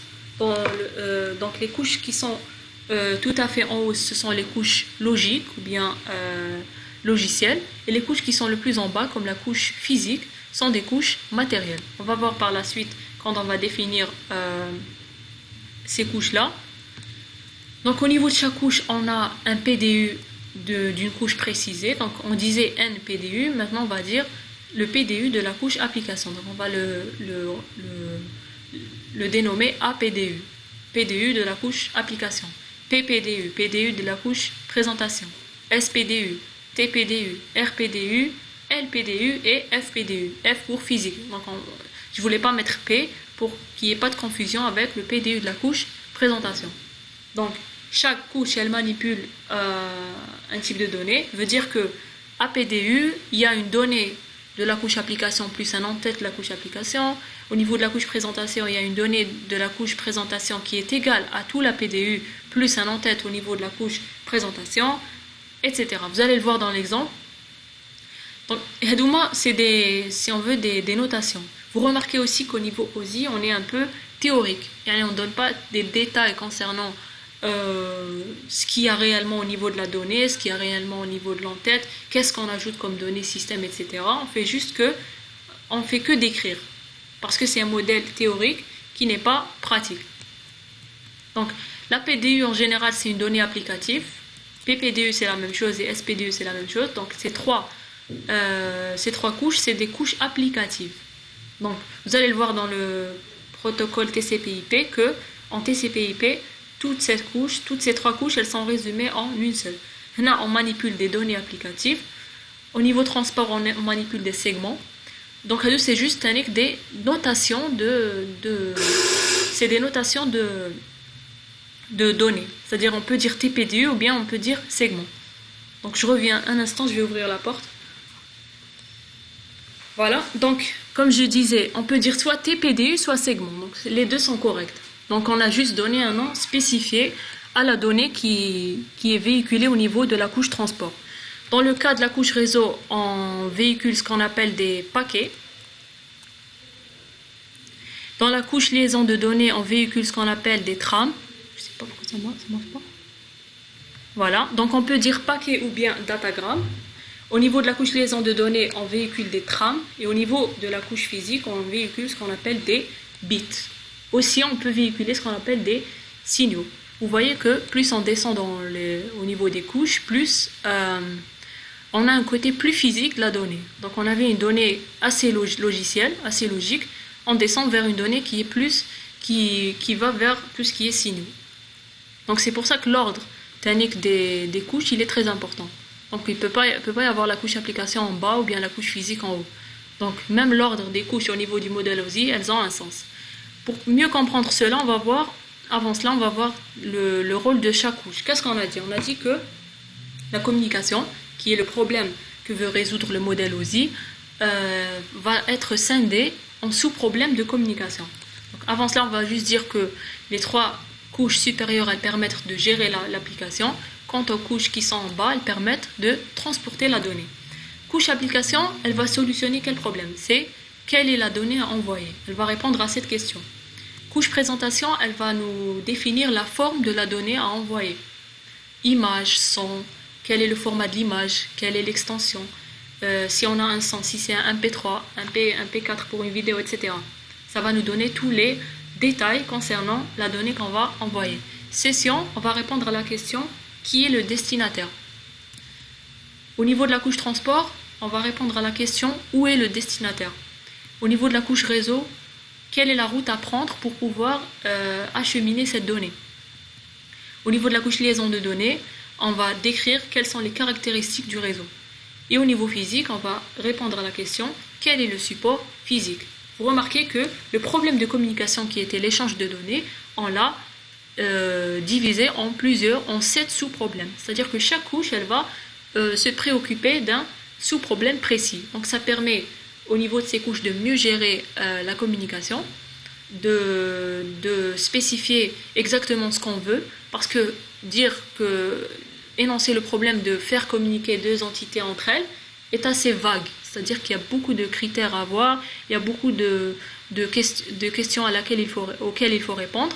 Et donc, le modèle OSI, son principe, c'est de traiter un problème en sous-problème pour pouvoir avoir une solution plus optimale. Maintenant, on va voir l'exemple. Regardez. Puisqu'on communique en utilisant le modèle OSI, maintenant, chaque entité au niveau du réseau, elle utilise la pile suivant le modèle OSI. Donc on va faire la communication entre 2 équipements, on a l'émetteur et le récepteur. L'émetteur veut dire c'est l'équipement qui va envoyer la donnée, le récepteur c'est l'équipement qui va recevoir la donnée. On va voir le processus d'envoi et le processus de réception. Au niveau de l'émetteur, on a une donnée. Regardez, c'est ça. Donnée, ça peut être une image, un son, une vidéo, un fichier, donc tout ce qu'on veut comme donnée. L'essentiel, la donnée, elle est en binaire. La donnée, donc chaque donnée, elle va parcourir les couches du modèle OSI. Elle va parcourir la première. Donc à l'envoi, on va de la couche la plus supérieure à la couche la plus basse. Au niveau de la réception, on va de la couche la plus basse à la couche la plus supérieure.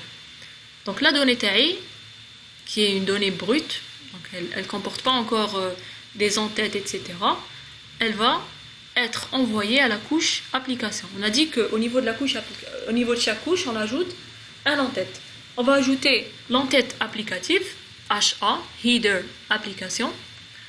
L'en-tête applicative, il va comporter tout ce qui est détail concernant notre donnée.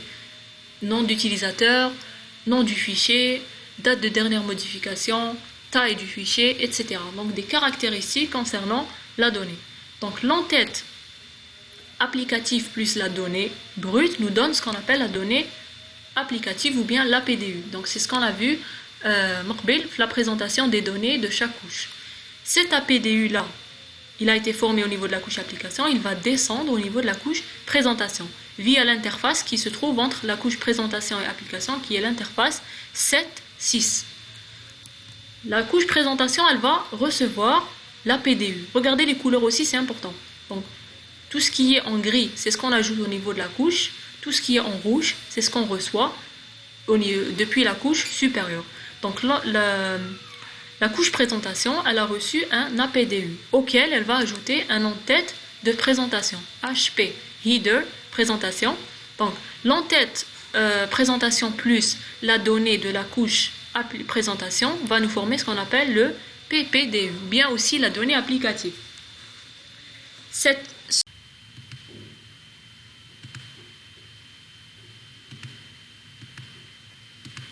Est-ce que vous arrivez à voir?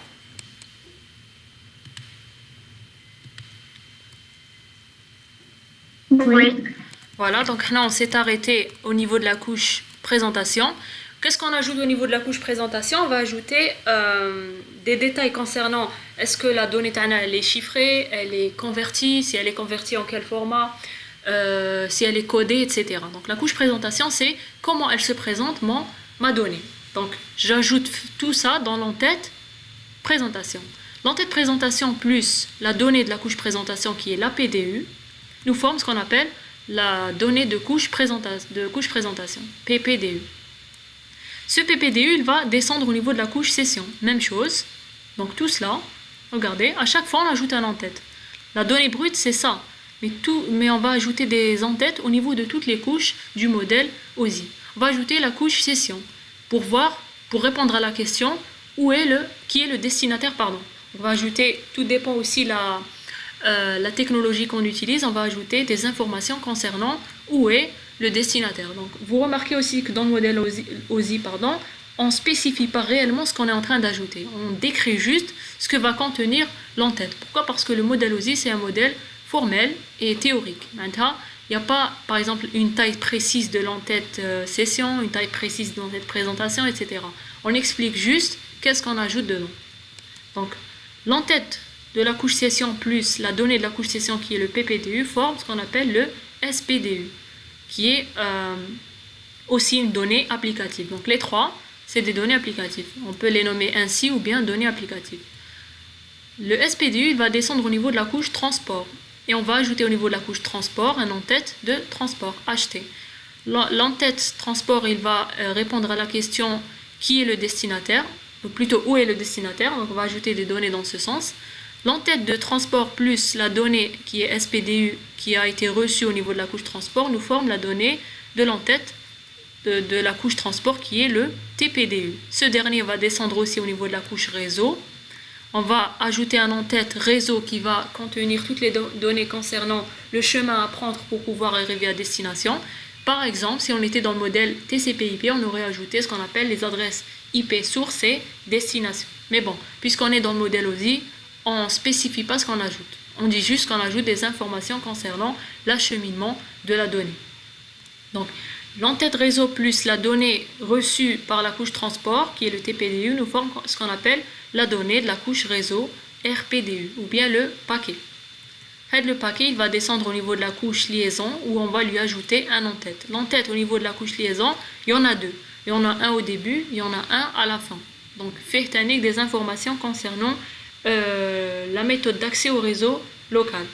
Donc, le paquet qui est le RPDU qui a été reçu de la couche réseau plus l'entête de la couche liaison forme ce qu'on appelle le LPDU ou bien la trame.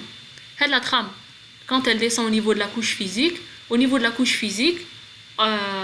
répond à la question quel est le média de transmission. Veut dire que si on a affaire à un câble, par exemple coaxial ou bien n'importe quel type de câble, on va transformer la trame en un signal. Donc ça peut être soit un signal numérique ou bien analogique, tout va dépendre du média qu'on utilise au niveau de la transmission. Le processus HADA s'appelle, donc HADA c'est le signal émis, le processus c'est l'encapsulation. Encapsulation veut dire que pour envoyer une donnée brute, on va faire passer cette donnée au niveau de chaque couche, au niveau du modèle OSI, et au niveau de chaque couche, on va ajouter un en-tête. Donc, la donnée qu'on veut envoyer, c'est D. Regardez ce qu'on envoie tout avec. On n'envoie pas que la donnée brute. On envoie avec elle tous les en-têtes de toutes les couches qu'on a parcouru au niveau du modèle OSI. C'est comme la lettre. Donc ça, c'est la lettre, et ça, c'est l'enveloppe. On ne peut pas envoyer la lettre toute seule au niveau du réseau postal, sinon elle risque de se perdre.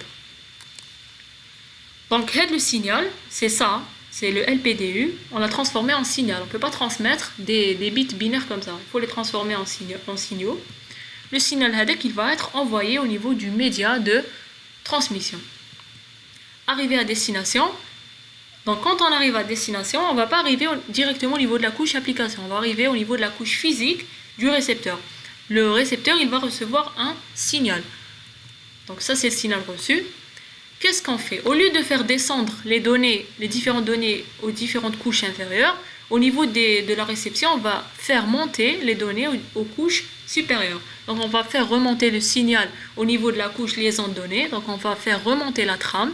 Au niveau de la trame, au niveau de la couche liaison de données, on a une trame. Donc on peut lire uniquement les données au niveau, les en-têtes au niveau de la couche liaison. Ça veut dire qu'on peut lire uniquement ça. On ne peut pas lire les données qui sont au niveau du paquet parce qu'on n'est pas de couche supérieure. Donc c'est ça aussi le principe de couche. C'est-à-dire que quand on est dans une couche précise, par exemple celle-là, on peut lire uniquement l'en-tête parce que l'en-tête a été formée au niveau de cette couche. Mais le contenu de la donnée, on ne peut pas le lire parce qu'il a été formé par des couches supérieures. Donc l'en-tête présentation a été formée au niveau de la couche présentation qui est une couche supérieure à la couche session. Donc, il va y avoir, on va remonter étape par étape les données aux différentes couches. Maintenant, on va enlever l'en-tête liaison et on va faire remonter le paquet. Après, on va faire remonter le segment. Après, on va faire remonter le SPDU, le PPDU, la PDU jusqu'à la donnée finale, la donnée brute. Donc, si elle a été par exemple convertie ou bien codée au niveau de la réception en utilisant l'en-tête de présentation, on va la décoder, on va la déchiffrer, etc. jusqu'à obtenir la donnée que l'émetteur a envoyée au récepteur. S'il envoie un fichier, là on va recevoir un fichier. S'il envoie une image, là on va recevoir une image. Donc pour l'émetteur et pour le récepteur, toutes ces étapes-là, elles sont transparentes. On ne sent pas, si on veut, tout ce qui se passe. On ne sent pas tous ces détails qui sont en train de se passer. Le processus de réception s'appelle ce qu'on appelle la désencapsulation. Désencapsulation parce qu'on enlève les en-têtes au niveau des données, on les fait remonter aux couches supérieures. L'encapsulation, c'est l'ajout d'en-tête au niveau de chaque couche. Donc voilà comment se passe la communication en utilisant le modèle OSI. On va détailler un peu les couches une par une. La couche physique, c'est une couche qui permet d'adapter le signal au support de transmission. Elle peut gérer la transmission de type synchrone ou bien asynchrone. Et elle peut aussi mettre en place la modulation ou bien la démodulation du signal. Donc ça, toutes ces caractéristiques, elles se passent au niveau de la couche physique. Pourquoi? Parce qu'on manipule le signal. L'unité d'échange, c'est le bit. Donc c'est le bit parce que le signal HADAC réellement il transite au niveau du support de transmission, mais au niveau physique on a le bit qu'on est en train de convertir en signal. Quelques types de signaux, on a la DSL, on a le codage Manchester, c'est un type de codage numérique, RS232, etc. Couche liaison de données, elle permet d'échanger des données via un support local commun. Elle doit transmettre les données sans erreur. Donc il y a la correction d'erreur. Donc la correction d'erreur, elle se passe ici, au niveau de l'en-tête qu'on ajoute à la fin. L'en-tête qu'on ajoute à la fin, c'est un en-tête qui permet de corriger les erreurs. Mais remarquez qu'on ne dit pas exactement comment corriger ces erreurs. On va utiliser quel processus pour corriger les erreurs. On explique juste le rôle de l'en-tête. Donc il y a un en-tête au début et un en-tête à la fin au niveau de la couche liaison de données. Et c'est l'en-tête à la fin qui sert à la correction d'erreurs. Voilà. Elle détermine aussi la méthode d'accès au support, donc un accès avec écoute de porteuse, comme dans le cas du réseau Ethernet, qui met le réseau en bus aussi qu'on a vu, ou bien accès via le jeton, comme on l'a vu dans le réseau en anneau, en utilisant la technologie Token Ring, ou bien l'utilisation du jeton qui est un privilège pour le PC qui est en train de communiquer. Donc celui qui a le jeton, c'est le seul qui peut communiquer. Donc la gestion de ce jeton et toutes ces manières d'accéder au réseau, au canal, se font au niveau de la couche liaison de données. Remarquez que chaque couche, elle traite un problème bien précis au niveau de la communication. Par exemple, là, on ne se soucie pas du destinataire. Au niveau physique aussi, on ne se soucie pas du destinataire. L'unité d'échange, c'est la trame. Quelques technologies, on a l'Ethernet, on a HDLC, on a le Wi-Fi pour le sans fil, ATM au niveau des des trames de type qu'on appelle cellules, c'est au niveau des réseaux cellulaires, etc. Au niveau de la couche réseau, on essaie d'acheminer les données jusqu'à l'utilisateur final de manière correcte. Donc le rôle de la couche réseau, c'est faire parvenir la donnée à la destination, veut dire trouver le chemin. Elle utilise 4 processus de base, donc l'adressage logique, pour être précis. Donc si on était au niveau du modèle TCP/IP, l'adressage utilisé, c'est l'adressage IP. Mais puisqu'on est au niveau OSI qui est théorique, qui n'est pas clair, on ne spécifie pas réellement ce qu'on utilise, on parle juste d'adressage. Mais un cas pratique de l'adressage, c'est l'adressage IP au niveau des protocoles TCP/IP.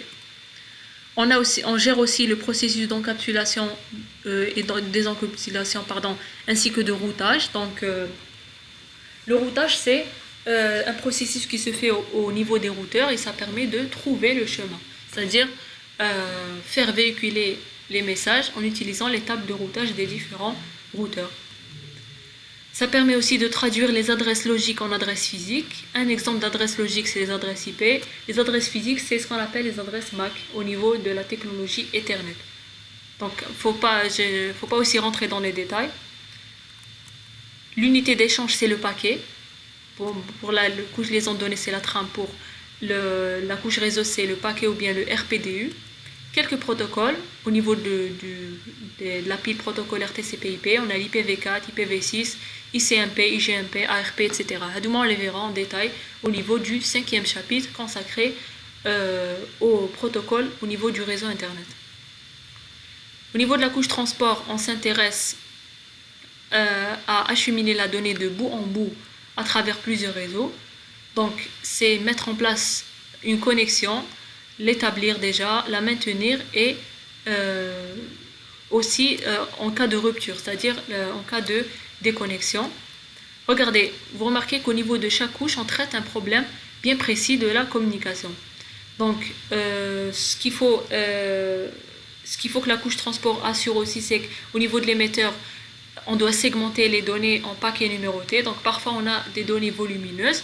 Donc, généralement, quand on les envoie au niveau du réseau, on va les envoyer en paquets plus petits que la donnée brute qui est volumineuse. Mais on doit aussi les numéroter pour qu'à la réception, le récepteur puisse reconstituer les données, et cela en ordonnant les paquets qu'il a reçus. Donc au niveau de la couche transport, on assure ce numérotage de paquets, cette segmentation et la reconstitution au niveau du récepteur. L'unité d'échange, c'est le segment ou bien le TPDU. Quelques protocoles au niveau de la couche transport, c'est le protocole TCP, UDP, RTP. On les verra aussi au niveau du 5e chapitre. Déjà, on les a un peu présentés au niveau du premier, quand on a parlé des protocoles, quand j'ai présenté la pile protocolaire TCP/IP. Au niveau de la couche session, on va s'intéresser à la gestion des sessions entre utilisateurs. Généralement, les sessions, elles sont équipements, c'est-à-dire que deux applications qui sont en train de communiquer au niveau d'un équipement, d'un seul équipement, contrairement à la couche transport où les deux applications sont présentes au niveau de deux équipements différents. Donc aussi, ça permet d'établir la connexion, son maintien et la libération de la connexion. Donc session, c'est deux applications au niveau d'un équipement. Transport, c'est deux applications au niveau de deux équipements distants. C'est pour ça qu'on dit au niveau de la couche transport, c'est le transport de bout en bout des données. Elle détermine aussi le mode de transmission, full duplex, half duplex, etc. Full duplex, c'est un canal où il y a si on veut, deux chemins, donc deux canaux, deux sous-canaux, un pour la réception, l'autre pour la réception. Half duplex, on a un seul, mais on a une communication qui peut se faire dans les deux sens. C'est-à-dire qu'il faut d'abord, on ne peut pas faire la communication en même temps. C'est-à-dire qu'on ne peut pas envoyer et recevoir en même temps, comme dans le cas du full duplex, parce qu'on a des canaux dédiés à la réception et à l'envoi. L'unité d'échange, c'est le SPD ou bien la donnée aussi. Donc à partir de la couche session, toutes les unités d'échange sont des données applicatives. quelques protocoles. On a RSTP, Telnet, SSH. Donc ça permet, Telnet comme SSH, ça permet d'accéder à distance à un équipement pour des fins de configuration et d'administration. On les verra aussi en détail. Ou peut-être qu'ils feront l'objet de vos projets à remettre. Donc par exemple, je vais vous donner des exemples de normes ou bien des exemples de protocoles. Donc je peux vous donner des protocoles de ce style-là. La couche présentation, elle répond à la question comment se présente la donnée à envoyer. Donc elle se charge de la syntaxe des données que les applications s'échangent. Donc elle permet le codage, la conversion et la compression ainsi que le chiffrement des données. Donc si une donnée elle est compressée au niveau de l'envoi, elle est décompressée au niveau de la réception. Si elle est chiffrée au niveau de l'envoi, elle est déchiffrée au niveau de la réception, etc. Elle permet aussi de formater les données pour qu'elles soient compréhensibles par les deux périphériques. L'unité d'échange, c'est la donnée, comme dans le cas de la couche session, ou bien le PPDU. Quelques formats de données, on a l'ASCII. Par exemple, chaque caractère il a un code ASCII précis au niveau du système d'exploitation. HTML, XML aussi, ce sont c'est pas des langages de programmation, non, mais c'est des langages à base de balises qui permettent de décrire comment sont formatées les données. Donc ça se passe au niveau de la couche présentation. Quant à la dernière couche qui est la couche application, c'est carrément l'interface utilisateur entre les applications. C'est ce qu'on a par exemple au niveau de l'écran, de mon écran. On est au niveau applicatif. Maintenant, on est au niveau utilisateur final. Elle permet de fournir des services qui sont utilisables sur le réseau par des applications installées. L'unité, c'est toujours des données. Quelques protocoles, on a HTTP, HTTPS, DHCP, DNS, FTP pour le transfert de fichiers, etc. Donc, regardez les protocoles, ils sont visibles au niveau de l'utilisateur final. HTTP, HTTPS, etc. Je peux les voir juste quand je consulte par exemple une page web. Je peux voir que je suis en train d'utiliser le protocole HTTP ou bien HTTPS qui est un protocole HTTP sécurisé. DHCP aussi je le vois, DNS. Le téléchargement ici, dans le cas de FTP aussi je le vois.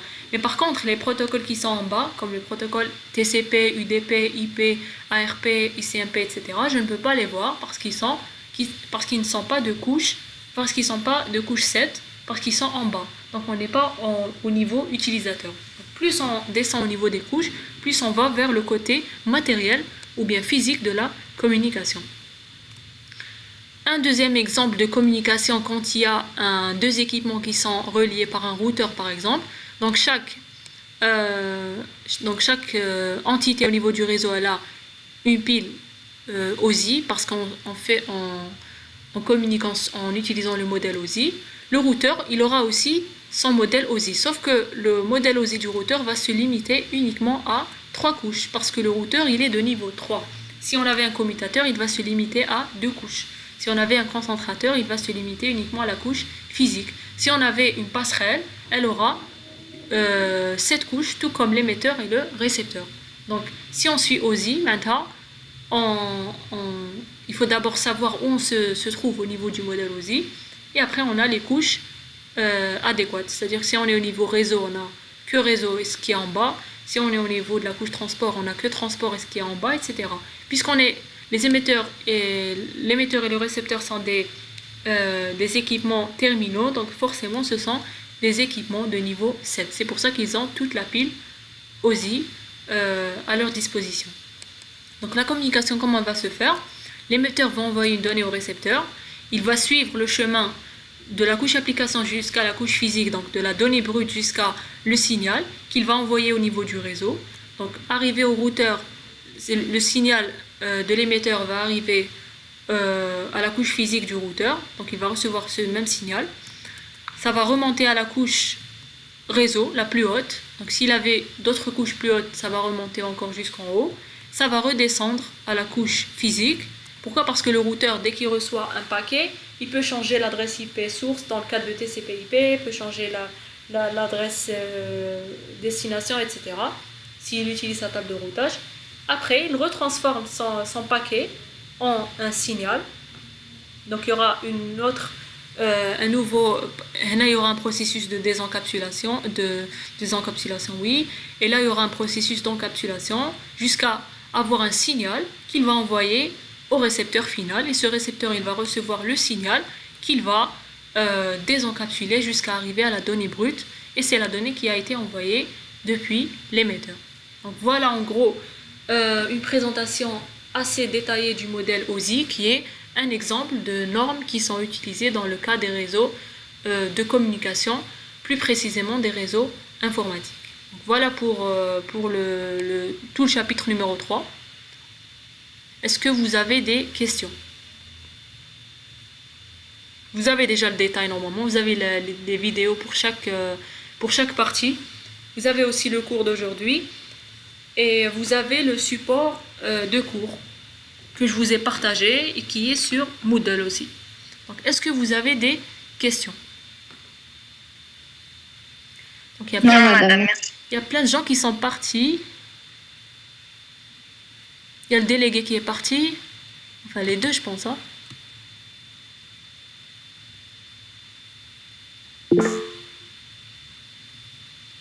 Ouais, les deux délégués sont partis. Bon, c'est pas de leur faute, c'est de ma faute parce que j'ai eu... Il est là. Elle est là. La déléguée, elle est là. Je suis tombée, oui. Ok. Alors, encore un groupe de projet. Comment ils doivent faire? Ils doivent faire quoi? Bah, il faut trouver un groupe. Pourquoi vous n'arrivez pas à vous former un groupe? Vous connaissez personne.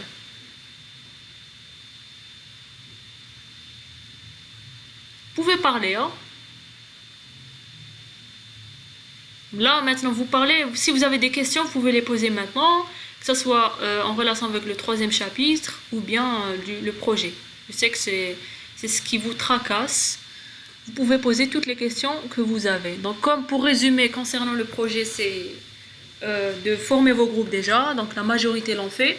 Ce soir, je vous donne la liste des projets. Je vais vous donner beaucoup de thèmes pour qu'il n'y ait pas des gens qui veulent travailler sur le même thème, etc. Vous envoyez votre liste sous forme de choix, c'est-à-dire que vous débutez par les sujets que vous voulez le plus aux sujets que vous voulez le moins. Chaque membre du groupe doit envoyer la liste, donc pas tout le monde. Vous désignez un seul membre pour m'envoyer la liste et suivant l'ordre de réception des mails, j'affecte les thèmes au groupe. Voilà. Ils seront à peu près similaires, les sujets. Donc, il n'y a pas aussi un grand choix il n'y a pas une grande préférence par rapport à un autre. Donc, il y a des ressources pour tous les sujets, etc. Ce que je vous demande, c'est de faire un rapport très concis, c'est-à-dire pas un rapport de 20 pages avec des introductions, non.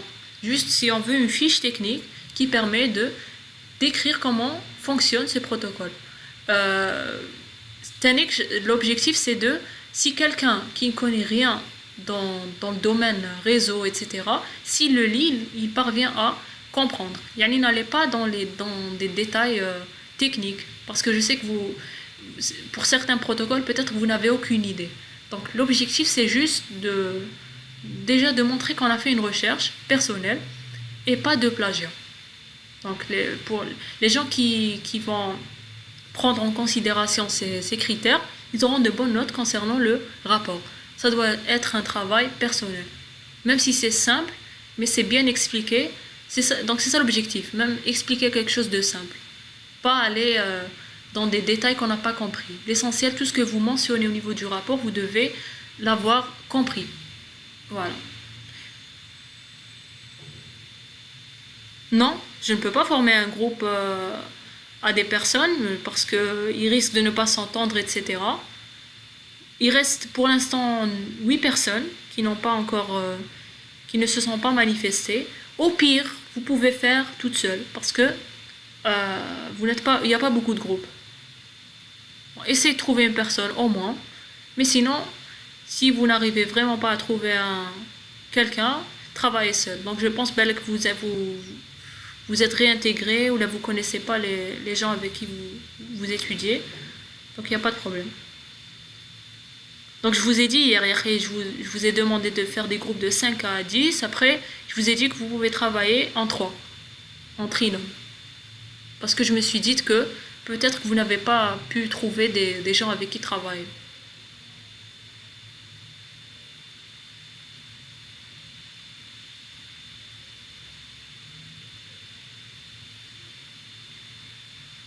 Donc les sujets, ça va porter sur soit des normes, soit des protocoles. Donc ça doit être en relation avec le module. Et l'objectif, c'est de le présenter. Et la présentation, elle doit être assez riche. La note va plus se baser sur la présentation que le rapport. Faire une présentation de 10 minutes, très claire, pas trop d'écrit, pas trop de texte, beaucoup d'images, beaucoup d'exemples, des simulations si vous pouvez. Voilà. Vous l'avez. Je vais vous le donner après.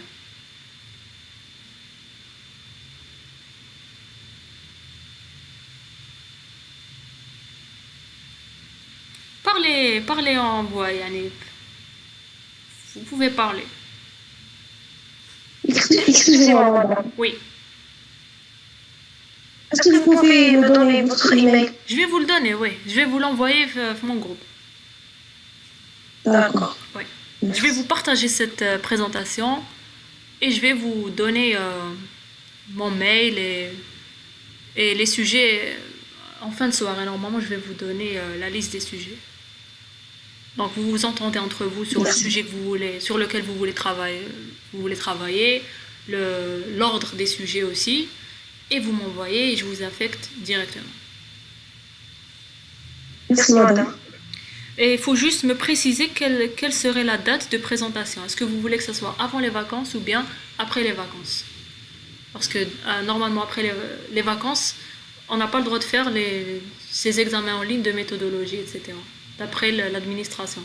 Mais bon, si vous voulez le faire pendant les vacances, vous pouvez le faire pendant les vacances pour avoir plus de temps. Donc c'est au délégué de me dire... On a créé un sondage sur le groupe et... Voilà. Mais si vous terminez avant les délais, vous pouvez présenter aussi. D'accord. Voilà. Vous m'envoyez un mail et on s'entend sur une horaire. D'accord, Inch'Allah. Inch'Allah. Est-ce que vous avez d'autres questions? Pour ma part, non, merci. De rien. Donc si vous n'avez pas de questions, soit concernant le projet ou bien concernant le chapitre numéro 3, voilà, la séance est terminée. Maintenant, je vais encore vous poster des données concernant le chapitre numéro 4. On fera après une séance, etc. jusqu'à arriver au chapitre numéro 5. Il nous reste 2 chapitres à traiter. De rien.